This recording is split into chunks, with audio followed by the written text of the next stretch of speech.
মানে এই নয় যে আমারও কোলন ক্যান্সার হবে, কারণ দেখা গেছে যে আমরা কোলন ক্যান্সার পেশেন্টদের যখন জেনেটিক টেস্টিং যখন করি, দেখা গেছে যে 5-10%, মানে 5-10% পেশেন্টদের কোলন ক্যান্সারের বংশানুগত, মানে রানস ইন দ্য ফ্যামিলি। আচ্ছা, সেই কারণে মানে আর্লি ডিটেকশন হলে, আর্লি ডিটেকশন করাটা এই ক্ষেত্রে কতটা ইম্পর্টেন্ট, এবং সেই ক্ষেত্রে মানে টেস্ট কখন মনে হবে যে আমাদের করানো উচিত, বা এটা যদি একটু বলেন। তার আমরা একটা ব্লাড স্যাম্পল নিই, সেখানে আমরা দেখি তার অ্যাবনর্মাল জিন বা অ্যাবনর্মাল ক্রোমোসোম রয়েছে যেগুলো বংশানুগত, যেগুলো জেনারেশন। স্টাডিজে দেখা গেছে যে দই খেলে কিন্তু কোলন ক্যান্সার হওয়ার সম্ভাবনা কমে। কম্পিউটারে বসে সে শুধু কাজ করে যাচ্ছে বা সে বিছানায় বসে শুধু রিল দেখে যাচ্ছে, তো সেখানে দেখা গেছে যে একটা ওবেসিটি হওয়ার সম্ভাবনা থাকে, এবং সেখান থেকে কিন্তু কোলন ক্যান্সার হওয়ার একটা সম্ভাবনা। নমস্কার, আমি রুনা রাহা, আপনাদের হোস্ট এই পডকাস্টের জন্য। আপনাদের সকলকে অনেক অনেক স্বাগত আমাদের এই পডকাস্ট এক্সপার্ট টাচে, যেখানে আমরা চিকিৎসার বিভিন্ন যে জটিল এবং গুরুত্বপূর্ণ বিষয়গুলো, সেগুলোকে খুব সহজ সরল ভাষায় আলোচনা করি, যাতে আমার আপনার মতন যারা সাধারণ মানুষ তারা এই ব্যাপারগুলোকে বুঝতে পারে খুব বেসিক লেভেলে।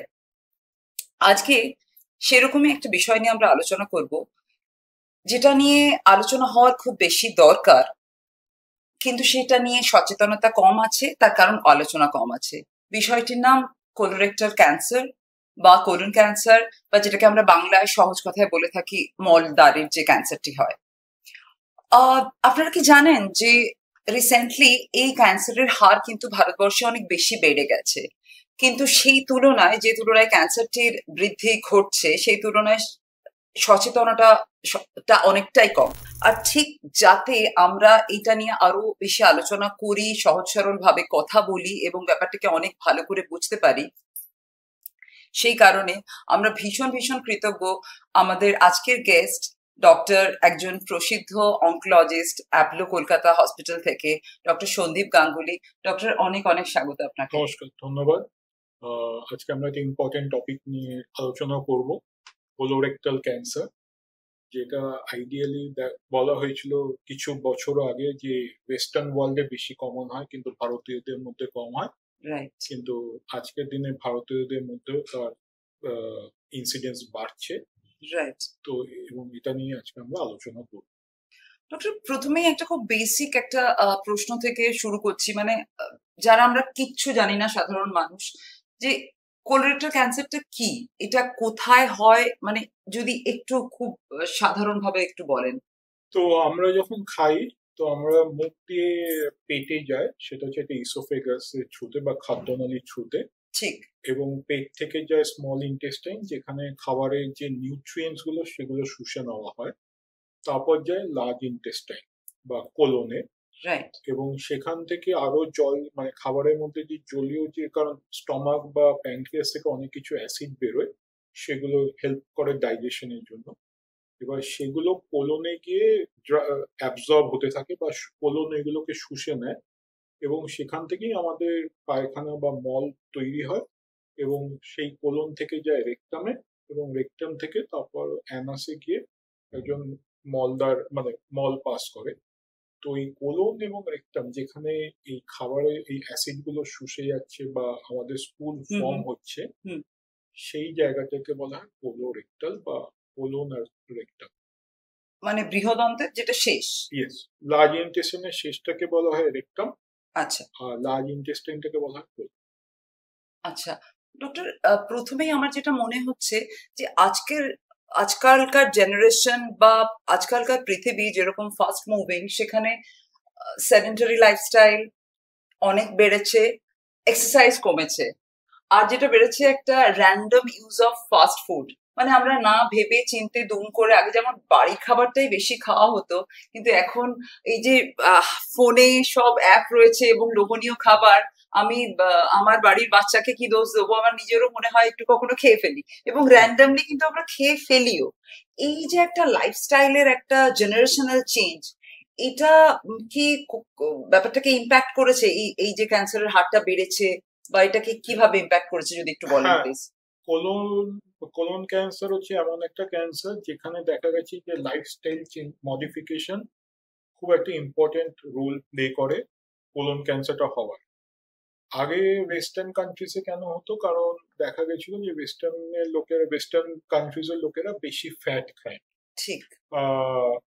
ফ্যাট জাতীয় পদার্থ দেখা গেছে যে বেশি ফ্যাট জাতীয় পদার্থ খেলে কোলন ক্যান্সার হওয়ার সম্ভাবনা বাড়ে।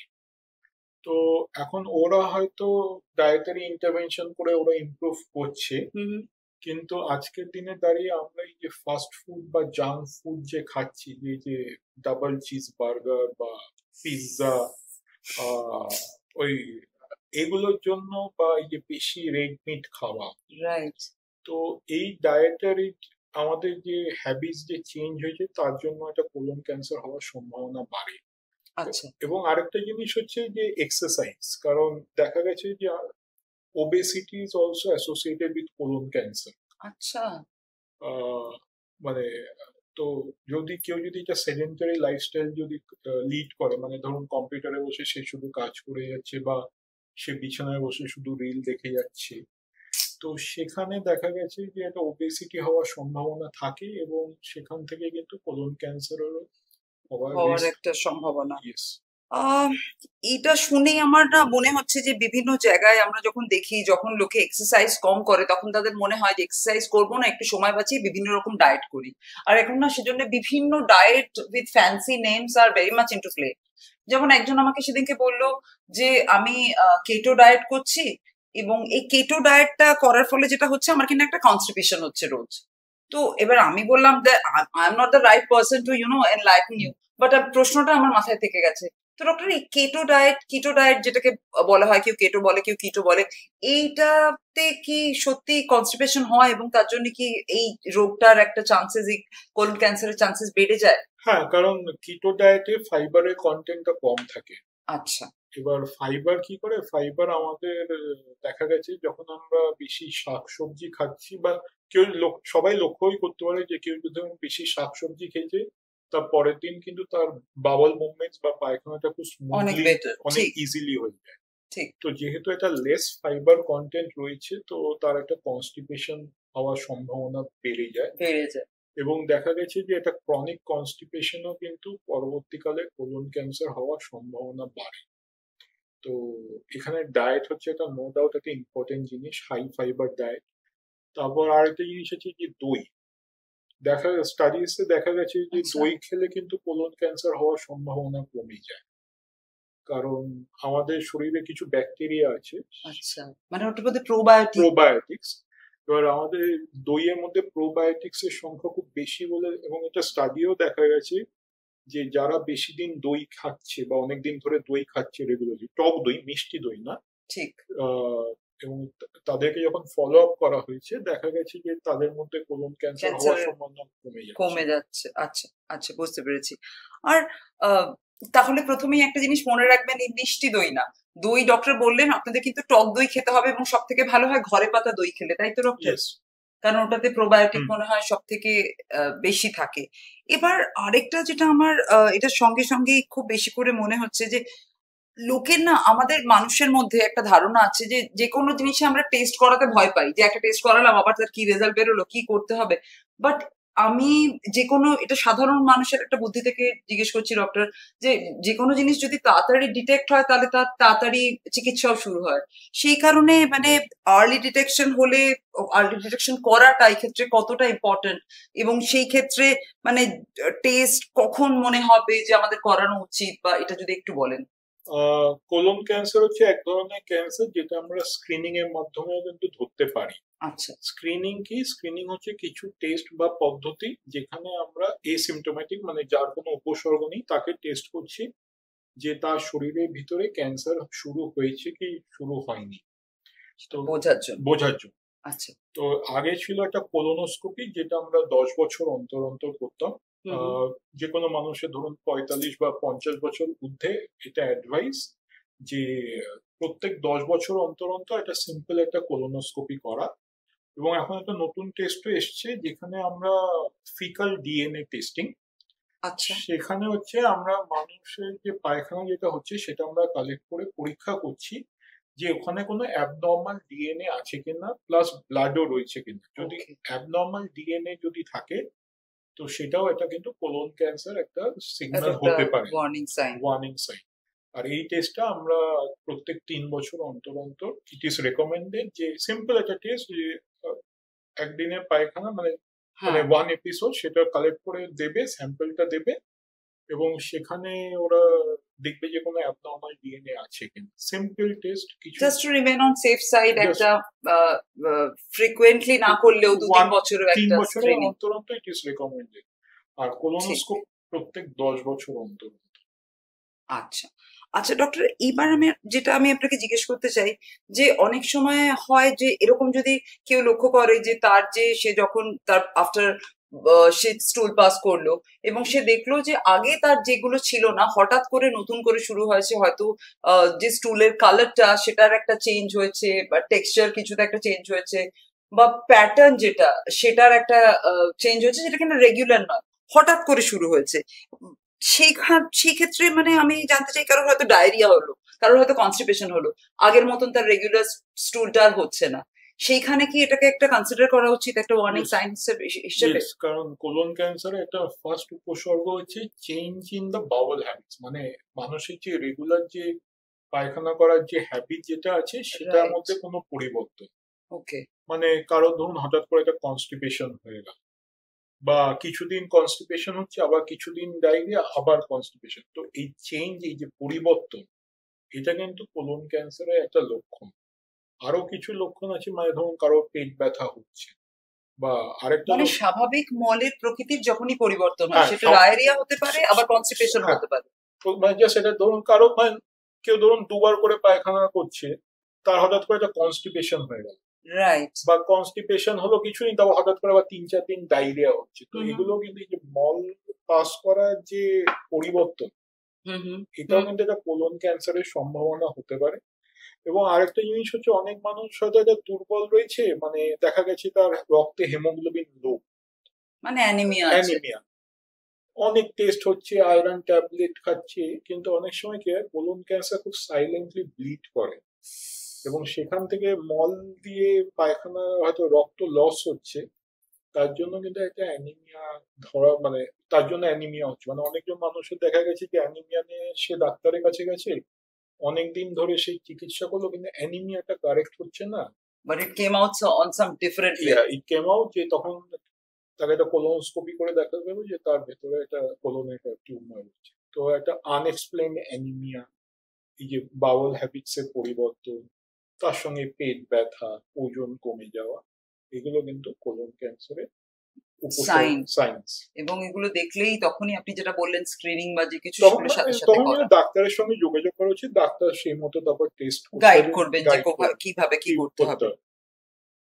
ডক্টর, আজকালকার পৃথিবীটা এমন না যেখানে প্রত্যেকটা মানুষ আমরা কাজের জন্য দৌড়াচ্ছি, এবং সেখানে যেরকম বাড়ির ওয়ার্ক লাইফ ব্যালেন্স আমাদের আছে, আর সেখানে ওয়ার্ক রিলেটেড স্ট্রেসও আছে, এবং সেখানে এই স্ট্রেস থেকে মানে আমি ডক্টর, আপনি বিশ্বাস করবেন না, আমি অনেক বন্ধু বান্ধবকে বলছে কিনা এত লাইফে স্ট্রেস যে ওর হ্যাবিট অফ যে pattern of going to bathroom and getting clear everyday, system clear হচ্ছে না, ডিটক্স হচ্ছে না, বলছে এগুলো নাকি স্ট্রেস থেকে হচ্ছে। মানে এটা কি সত্যি? ওয়ার্ক স্ট্রেস কি সত্যি এরকম হতে পারে? কারণ দেখা গেছে যে আমাদের ব্রেনের সঙ্গে বাউল, মানে শুধু কোলন না, স্টমাকও একটা রিলেটেড। আচ্ছা, কেউ যখন কোনো স্ট্রেস যখন থাকে, তার একটা অল্টার্ড বাউল হ্যাবিটসও হতে পারে, মানে ডায়রিয়া বা কনস্টিপেশন হয়ে গেল, বা অ্যাসিডিটি হচ্ছে। আচ্ছা, এবং সেই সময় যদি কারো কোলোনোস্কোপি করা হলো বা এন্ডোস্কোপি করা হলো, দেখা গেল যে সবকিছুই নর্মাল। তো এটাকে বলা হয় ইরিটেবল বাউল সিনড্রোম, মানে যেহেতু ব্রেন ইরিটেটেড রয়েছে স্ট্রেসের জন্য, তো একটা মানুষের যে গ্যাস্ট্রো মানে জিআই ট্র্যাক্টের যে ব্যবহার, সেটাও একটা অ্যাবনর্মাল রয়েছে, তো সেটাকে বলা হয় ইরিটেবল বাউল সিনড্রোম। এবার ইরিটেবল বাউল সিনড্রোম থেকে ডাইরেক্ট ক্যান্সার হওয়ার সম্ভাবনা ওরকম দেখা যায়নি, মানে ওরকম কোরিলেশন নেই। কিন্তু হ্যাঁ, তখন মানুষ আরো বেশি স্ট্রেস হয়ে যায় যে কেন আমার কনস্টিপেশন হচ্ছে, সে ডাক্তারের কাছে গেল, আরো তার স্ট্রেস বাড়ছে, তো it is a vicious cycle. Right. কিন্তু ইরিটেবল বাউল সিনড্রোম যে কোলন ক্যান্সার করে, সেরকম মানে এই মুহূর্তে কোনো তার প্রুফ নেই। কিন্তু ডক্টর এর থেকে একটা জিনিস যেটা আমরা বুঝতে পারছি, আমরা যখন বলি আর কি যে আমাদের একটা গাট ফিলিং বলছে, গাট ফিলিং কি মানে যেটা কিন্তু আমরা আমাদের ষষ্ঠ ইন্দ্রিয় বা সিক্স সেন্সের সঙ্গে করি, সেটা কিন্তু সত্যিই তাহলে ব্রেনের সাথে একটা কানেকশন আছে। গাটের সঙ্গে তো নিশ্চয়ই রয়েছে, কারণ অনেক সময় কি আছে, মানে ধরুন ছোটবেলায় যদি মনে রাখেন যে পরীক্ষার সময় হঠাৎ করে একটা ডায়রিয়া হয়ে গেল, বেশি বাউল মুভমেন্টস হলো, তো এটা হচ্ছে স্ট্রেস রিলেটেড। এটাকে বলা হয় মানে কারো ধরুন পরীক্ষার জন্য সেটাতে স্ট্রেস রিলেটেড। আমার তো এটা হতোই ছোটবেলা, আমার মনে আছে, বিশেষ করে অঙ্ক পরীক্ষা, সে সবারই অনেকেরই হতো। কিন্তু কারো যদি রেগুলার যদি হয় তার জন্য ডাক্তারের কাছে যাওয়া উচিত। কারণ আমরা দেখি অনেক সময় যে যারা ক্যান্সার পেশেন্ট যারা চিকিৎসা নিচ্ছে, কারণ অনেক সময় তারা আপসেট থাকে, মানে ঠিক, এবং সেই সময় দেখা গেছে তাদের একটা বাউল মুভমেন্টস এর একটা অ্যাবনর্মালিটি রয়েছে, তো it is more of a irritable bowel syndrome. আচ্ছা, ডক্টর কোনো কি এরকম একটা স্পেসিফিক এজ গ্রুপ আছে যে যার পরে এই এজটা হওয়ার পরে আমাদের কোনো ওয়ার্নিং আসুক বা না আসুক, just to remain on the safer side, আমাদের এই কিছু এর ধরনের টেস্ট করা উচিত? বা এখানে ফ্যামিলির যে একটা ইনহেরিটেন্স কাজ করে, যে আমরা আমাদের মা বাবার ডিএনএ থেকেও অনেক সময় পেয়ে থাকি, তো কারুর যদি ফ্যামিলিতে এরকম একটা ইতিহাস থাকে এই রোগটার, তাহলে কি তাদের স্ক্রিনিং করা উচিত, নাকি একটা সার্টেন বয়সের পরে সেই সব প্রত্যেকেরই করা উচিত? এটা নিয়ে যদি একটু প্লিজ বলেন। আইডিয়ালি রেকমেন্ডেশন রয়েছে যে কোনো মানুষেরই 45 থেকে 50 বছরে যখন ক্রস করে যাবে, তো তখন এই কোলোনোস্কোপি প্রত্যেক 10 বছর অন্তর অন্তর করা উচিত। আচ্ছা, যদি ফিকাল ডিএনএ, যেটা পায়খানার মধ্যে যে অ্যাবনর্মাল ডিএনএ, সেটা যদি থাকে, মানে সেই টেস্টের ফেসিলিটি যদি থাকে, তো সেই টেস্টটাও প্রত্যেক 3 বছর অন্তর অন্তর করা উচিত। এটা হচ্ছে জেনারেল পাবলিকের জন্য। এবার ধরুন আমার বাবার বা আমার মায়ের কোলন ক্যান্সার আছে, ঠিক, তার মানে এই নয় যে আমারও কোলন ক্যান্সার হবে।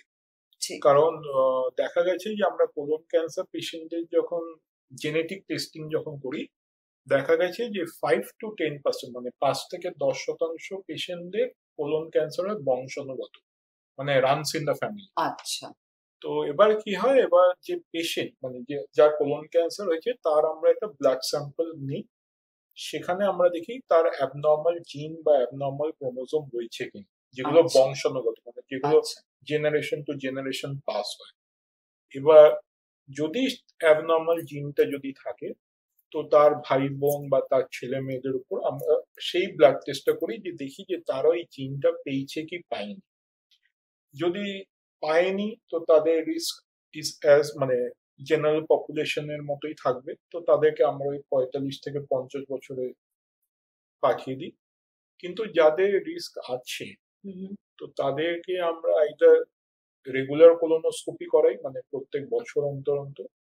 বা যদি খুব বেশি রিস্ক যদি থাকে, তো তখন আমরা তাদেরকে বলি যে কোলনটাকে বাদ দিয়ে দিই, প্রোফাইল্যাকটিক কোলন, মানে prevention is better than cure always.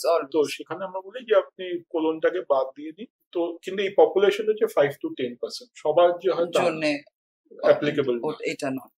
R doctor, এই যে টেস্টটা লোকে যখনই বলে যে কোলোনোস্কোপি করতে হবে, কি লোকে ভাবতে শুরু করে যে এটা কি একটা মিথ ডক্টর, যে কোলোনোস্কোপি ভীষণ পেইনফুল, নাকি এটা সত্যিই পেইনফুল, মানে এটা কি একটু যদি বলেন। কোলোনোস্কোপি হচ্ছে একটা টিউব বা এন্ডোস্কোপির মধ্যে যে টিউব আপনার মানে মলদা দিয়ে দেখবে পুরো কোলনটা, একটু পেইনফুল।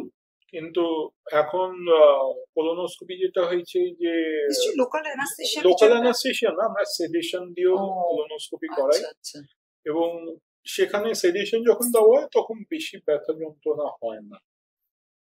তো আর এটা আমি বলছি 10 বছর অন্তর অন্তর করাতে, তো আমার মনে হয়, কারণ যদি রোগটা যদি হয়, তার যে ট্রিটমেন্টের যে কষ্ট বা ভবিষ্যতের অনেকটা কষ্ট আটকানোর জন্য 10 বছরে একবার তো ওটা করাই উচিত। ঠিক ঠিক। আর ডক্টর, এবার আমি আরেকটা প্রশ্নের কথা বলছি, এটাও একটা খুব জনপ্রিয় জিনিস। এখন কিছু কিছু জিনিস হয় না, যেটাকে আমরা বলি যে বাজারে এখন রিসেন্ট এটা খুব চলছে। এখন যখন এটা একটা হেলথের যে লোকের একটা ফিটনেস যে একটা ফ্রেটার্নিটি রয়েছে, বা অফকোর্স সচেতনতা তো হেলথের ব্যাপারে খুবই ভালো, কিন্তু অনেক সময় না মোস্টলি জিনিসগুলো মানুষ সেলফ প্রেসক্রাইব করে ফেলে, এবং ডক্টরের সঙ্গে আলোচনা না করে অনেক পদক্ষেপ নিয়ে ফেলে।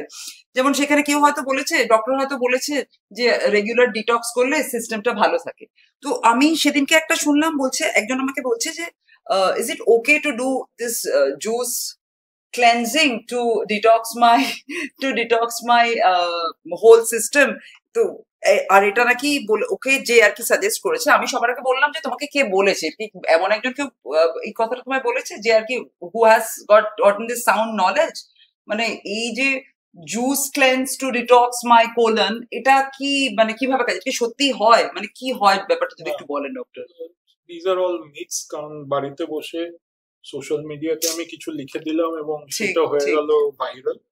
এরকম কোথাও কিছু নেই যে জুস ডিটক্স করলে কোলন ক্যান্সার প্রিভেন্ট হবে। হ্যাঁ, কিন্তু হেলদি লাইফস্টাইল মানে হাই ফাইবার কন্টেন্ট ফুড, মানে রেগুলার ভেজিটেবলস, লিফি ভেজিটেবলস মানে শাক, এই ধরনের সবজি খাওয়া, যেটা আমি আপনাকে বললাম যে রেগুলার দই খাওয়া, টক দই খাওয়া, বা আমাদের এই যে রেড মিট কনজাম্পশন রিডিউস করা, বা এই যে অ্যালকোহল কনজাম্পশনকে অ্যাভয়েড করা, এগুলো করলে স্মোকিং কি? Yes, smoking is associated with all cancers. তো স্মোকিং বন্ধ করা, অ্যালকোহল কম করা, রেড মিট রিডিউস করা, এগুলো করলে কোলন ক্যান্সার প্রিভেন্ট হবে এবং সেখানে ডিটক্সিফিকেশনও হতে পারে। বেস্ট ডিটক্সিফিকেশন যে কেউ যদি স্মোকিং বা ড্রিঙ্কিং যদি করে সেটা বন্ধ করে দিলেই হচ্ছে বেস্ট ডিটক্সিফিকেশন। কিন্তু সেটা অনেকে নাও করতে পারে, তো সেখানে আমরা এইসব জুস এইসব আসে, কিন্তু দিস আর অল মিথস।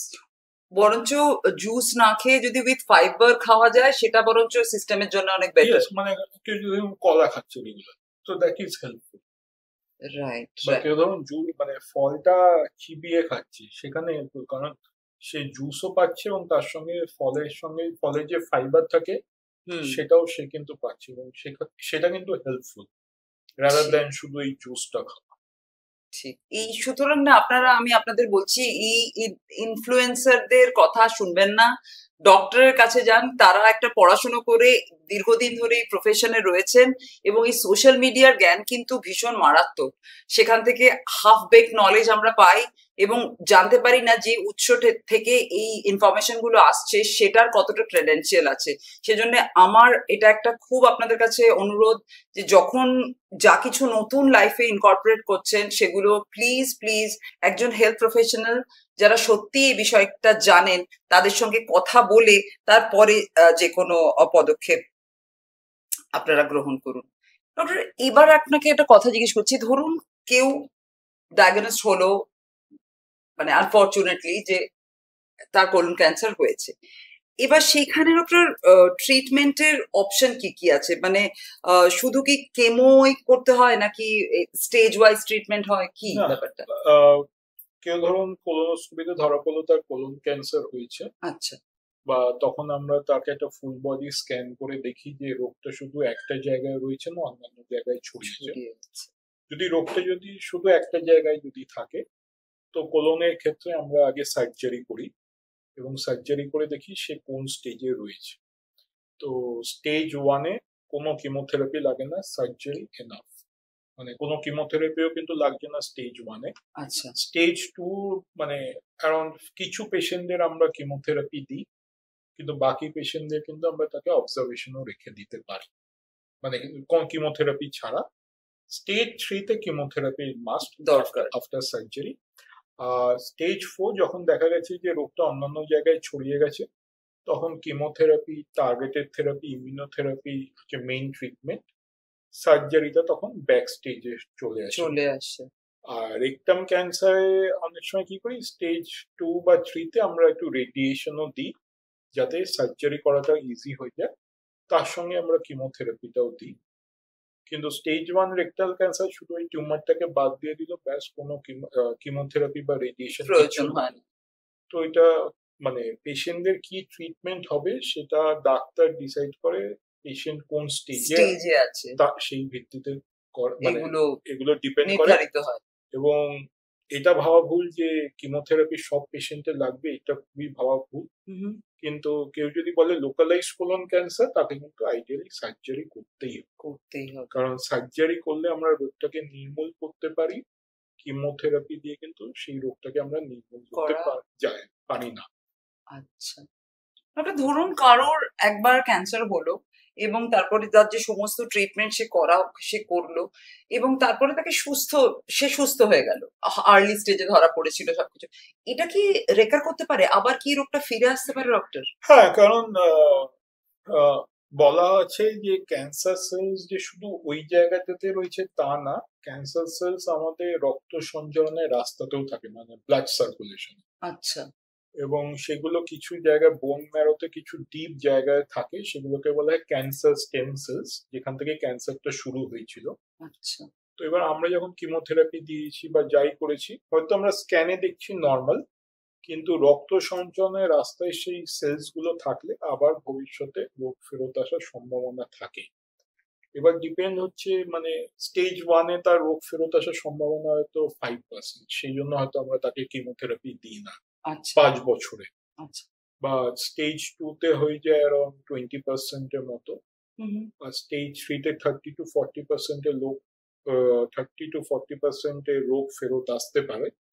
সেই জন্য আমরা সেই স্টেজ 3 পেশেন্টদের কিমোথেরাপি দিই।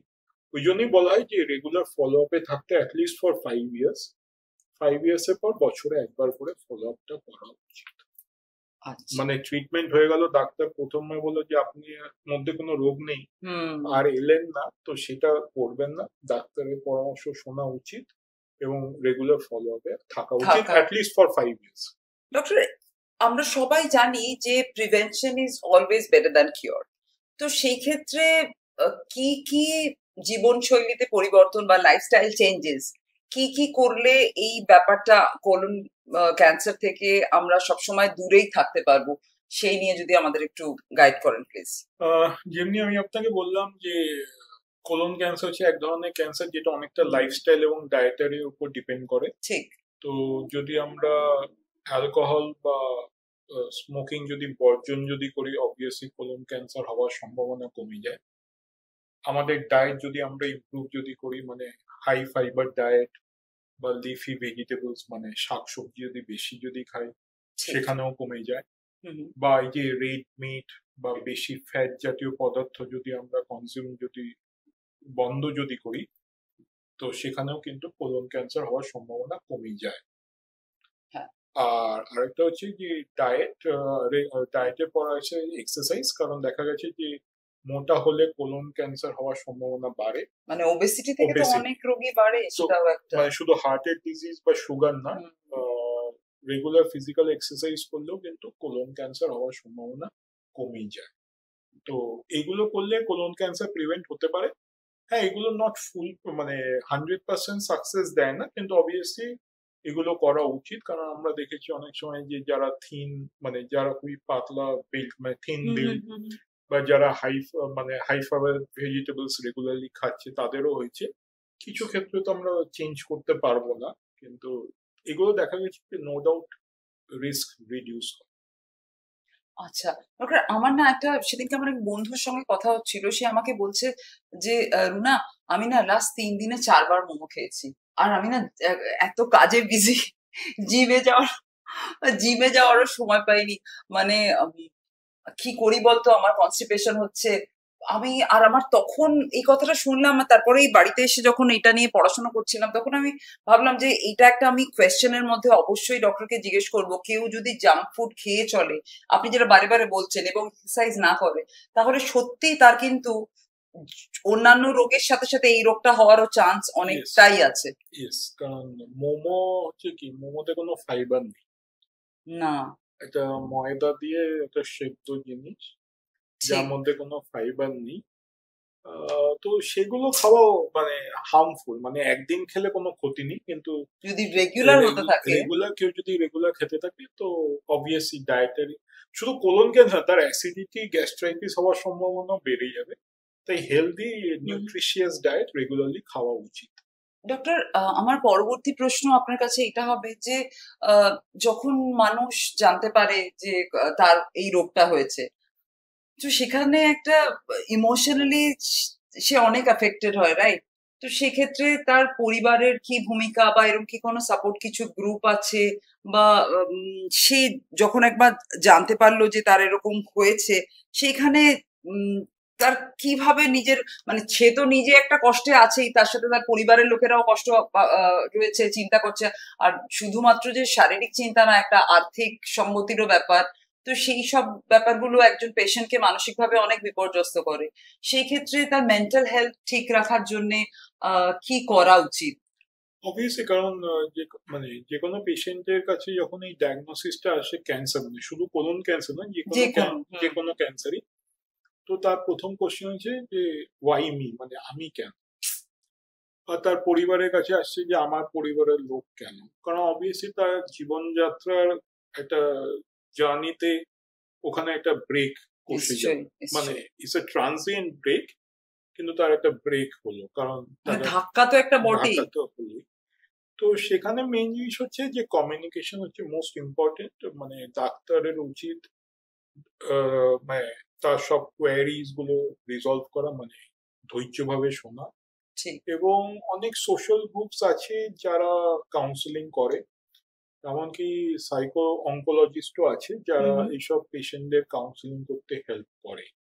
তো কোলন ক্যান্সার নিয়ে ওরকম ভয় পাওয়ার কিছু নেই, কারণ it's one of the cancer যেখানে প্রগনোসিস খুবই ভালো। মানে এমনকি স্টেজ 4 কোলন ক্যান্সার পেশেন্টরা আমার কিছু জন আছে যারা 2-3 বছর 4 বছরও বেঁচে আছে, লিডিং আ নর্মাল লাইফস্টাইল। কেউ তাকে বাইরে থেকে বলতে পারবে না যে তার কোলন ক্যান্সার স্টেজ 4। তো ডাক্তারের পরামর্শ করে ট্রিটমেন্টটা ফলো করলে ঠিক মতোই হয়ে যাবে। মানে রিসেন্টলি আমার একজন পেশেন্ট, তার কোলন ক্যান্সার ধরা পড়েছিল স্টেজ 4 আনফরচুনেটলি। সে তারপর তার প্রাইমারি সার্জনের কাছে গেছে কিছু অন্য কোনো কারণে। তো তার প্রাইমারি সার্জন বলেছে ও আপনি এখনো বেঁচে আছেন। তো ওই জন্যই মানে কোলন ক্যান্সারের ট্রিটমেন্টের রেজাল্ট খুবই ভালো। তাই ডাক্তারের ট্রিটমেন্ট ফলো করুন, মনকে শক্ত রাখুন, কোনো ডাউট হলে হেল্প নিন। কারণ অনেকজন ভাবে যে আমি কাউন্সেলিং এ গেলি আমি কি পাগল কিনা, এইসব অনেক এইগুলো আসে। এই স্টিগমা গুলো দূর করে রাখলে কিন্তু এই ক্যান্সার চিকিৎসার জার্নিটা অনেক ইজি হয়ে যাবে। মানে এখানে ডক্টর, পেশেন্ট এবং ফ্যামিলি, তার যে আশেপাশে যে মানুষগুলো আছে তাদের দায়িত্ব অনেকটা বেড়ে যায়। কারণ এটা শুধু এই পেশেন্টের জার্নি না, এটা কিন্তু সবার জার্নি। ঠিক, কারণ কেউ ধরুন আলাদা করে তাকে খেতে দিল, কারোর সঙ্গে মেশাতে, মানে নাতি নাতনিকে ছুতে দিচ্ছে না কারণ ভাবছে যে রোগ ছোঁয়াছে। এগুলো সব মিথ, ভুল ধারণা। এবার এগুলো করলেই মানুষের মনের মানসিক চাপ অনেক বেড়ে যায়। তাই ওই জন্যই মানে লিড আ নর্মাল লাইফ, তাতে কিন্তু সেই পেশেন্টের জার্নিও খুব ভালোই হবে। এবং দেখা গেছে মন ভালো থাকলে কিমোথেরাপির সাইড এফেক্টও কিন্তু অনেক কমে যায়। ঠিক কথা। সো যেটা আপনি বললেন যে the gut feeling, the sixth sense, ঠিক কথা। so everything is related to the mind. মনকে সুখী রাখা, যেটা হয়েছে অ্যাকসেপ্ট করে এগিয়ে যেতে হবে। হ্যাঁ ঠিক, মানে ডক্টর যে কথাটা বললেন, আর আমি এটা নিয়ে যে আপনাদের একটা কথা বলতে চাই। দেখুন, কোলন ক্যান্সার বা যে কোনো ক্যান্সার নিয়ে আমাদের মধ্যে কিন্তু অনেক ধারণা আছে এবং বেশিরভাগটাই ভুল ধারণা।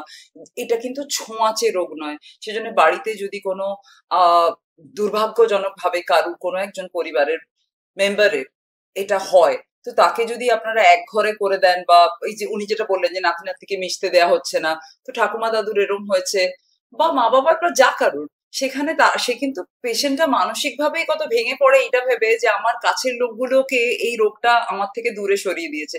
তখন তার বাঁচার ইচ্ছেটাই চলে যায়, সে তখন চিকিৎসায় কি করাবে কি। সুতরাং প্লিজ একটু সহানুভূতিশীল হন। কষ্ট আপনাদেরও হচ্ছে, অসুবিধা আপনাদেরও হচ্ছে, বুঝতে পারি, কিন্তু সেখানে এই সহানুভূতিশীলতাটা কিন্তু অনেকটা একটা ইম্পর্টেন্ট রোল প্লে করে একটা মানুষকে বাঁচার জন্য, তাকে এই রোগটার সঙ্গে লড়াই করার জন্য একটা অনেক পাথেয় হয় এই পরিবার এবং বন্ধুদের সাপোর্ট। তাই প্লিজ প্লিজ একটু চেষ্টা করবেন যাতে পরিবারে এই ফেসিলিটিস গুলো, এই সাপোর্ট সিস্টেম গুলো রেগুলার বেসিসে আমরা তুলে ধরতে পারি। ডক্টর, এবার আমি আরেকটা কথা আপনাকে জিজ্ঞেস করবো, যে সেটা হচ্ছে, এটা যদিও এই ক্যান্সারটা তো অন্যান্য সমস্ত ক্যান্সারের মতোই জেন্ডার নিউট্রাল, মানে এটা তো যে কোনো পুরুষেরও হতে পারে বা মেয়েদেরও হতে পারে। কারণ অনেকে বলে শুনি এটা ছেলেদের বেশি হয়, ছেলেদের বেশি হয় বা মেয়েদের বেশি হয়, এরকম তো কোনো ব্যাপার নেই, এটা তো যে কারোর হতে পারে, তাই না ডক্টর? যে কারোর হতে পারে, কারণ মানে it does not depend on the gender. তো মানে এটা শুধু আগে বলা হতো শুধু পুরুষদেরই হতো, কারণ পুরুষদের সংখ্যা আগে বেশি ছিল। ঠিক। কিন্তু আগে এমনি ভাবা হতো যে লাং ক্যান্সার শুধু পুরুষদেরই হয়, কিন্তু লাং ক্যান্সার কিন্তু মহিলাদেরও হয়।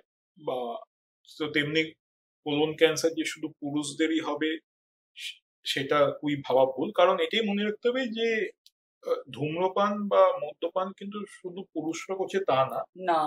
এবং এটাও মনে রাখতে হবে যে ধূম্রপান আর মদ্যপান করলেই যে ক্যান্সারটা হবে আর অন্য কারণে ক্যান্সার হবে না সেটাও ভাবাটা ভুল। তো এটা যে কোনো মানে আইদার পুরুষ বা নারী সবারই রিস্ক থাকে, হতে পারে, যে কারণে কিছু হতে পারে।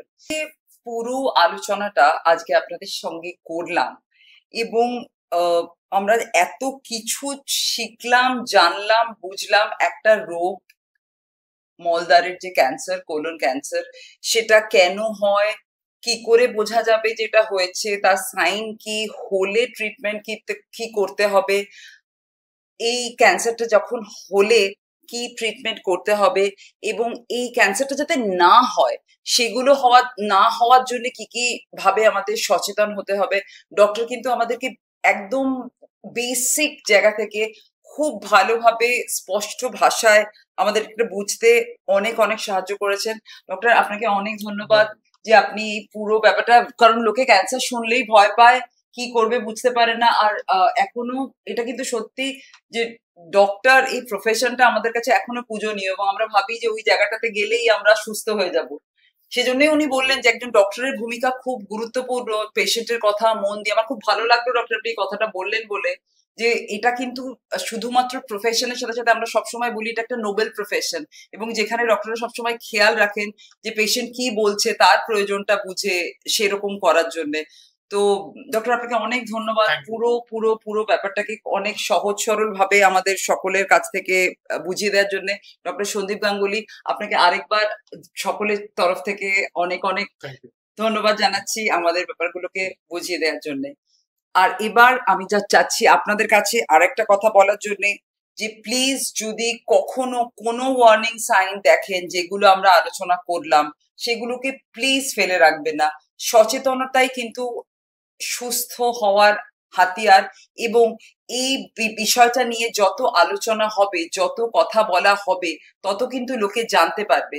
সেই কারণে যদি কখনো মনে হয় যে আপনাদের কোনো অসুবিধে হচ্ছে, please reach out to people, ডক্টরের কাছে যান, লাইফস্টাইলে পরিবর্তন আনুন, নিজেকে সুস্থ রাখার জন্য যেটা করার দরকার করুন, এবং অবশ্যই অবশ্যই এই যে আজকের এপিসোডটা শেয়ার করুন আপনাদের বন্ধু বান্ধব, প্রিয়জন, পরিবার বর্গ সকলের সঙ্গে, যাতে সবাই বিষয়টা জানতে পারে। কারণ যত আমরা সচেতন হব, যত এটা নিয়ে আমাদের আলোচনা হবে, ততটাই আমরা এই রোগ থেকে দূরে থাকতে পারবো। সেজন্য প্লিজ আমাদের এই যে পডকাস্টটাকে আপনারা রিকোয়েস্ট করছি, সাবস্ক্রাইব করবেন, বন্ধুদেরকে রেফার করবেন, শেয়ার করবেন।